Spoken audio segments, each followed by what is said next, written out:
আপনি cancer research করেন? হ্যাঁ দাদা। এই ডুজ এন্ড ডোন্টস আপনি খুব বিলিভ করেন, হোয়াট ইজ ইট?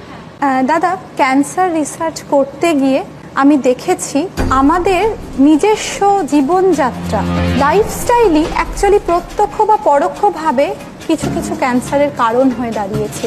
এই যেমন ধরো, আমি এখানে এসেছি গাড়ি করে, তুমি এসেছো গাড়ি করে, অনেকেই গাড়ি ইউজ করছি। গরমের মধ্যে আমরা কি করি, গাড়িতে চড়ে এসিটা চালিয়ে দিই।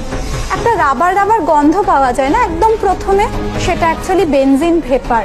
এবং এই বেনজিন ভেপার আমরা যখন ইনহেল করি, শরীর ওটাকে বার করতে পারে না, and it is highly carcinogenic. এবং এইটা একটা ক্যান্সার তৈরি করার প্রবণতায় নিয়ে যায়, সেটা হচ্ছে লিউকেমিয়া বা ব্লাড ক্যান্সার।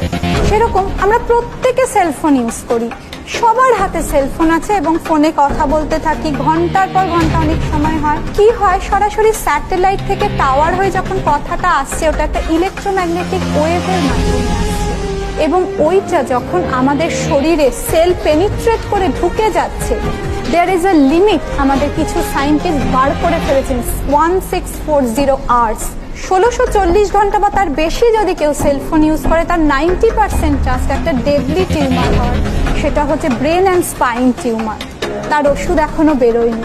তাই যদি দেখো দাদা, ক্যান্সারে আমাদের কত সম্ভাবনাময় প্রাণ কত তাড়াতাড়ি চলে যাচ্ছে। কেন, ক্যান্সার ধরা পড়ে একদম প্রায় লাস্ট স্টেজে গিয়ে, তার কোনো সাইন বা সিমটম নেই।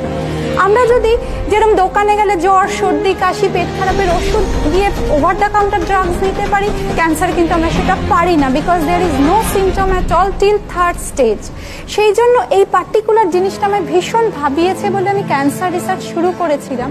তাই কিছু ডোন্টসের কথা বলবো আমাদের যেরকম জীবনযাপন করছি তার থেকেই। আমরা যখন গাড়িতে চড়ছি, আমরা যদি প্রথমে একটু কাঁচটা নামিয়ে গরম হাওয়াটা বার হয়ে যেতে দিই, তারপরে এসি চালাই, তাহলে কিন্তু বেনজিন ভেপারটা আমাদের ইনহেল করতে হলো না। সেকেন্ড, সেলফোন আমরা যদি ইয়ারফোন ইউজ করি, তাহলে কিন্তু সরাসরি ইলেকট্রোম্যাগনেটিক ওয়েভটা আমাদের কান বা গালের কাছে এসে পেনিট্রেট করলো না সেল।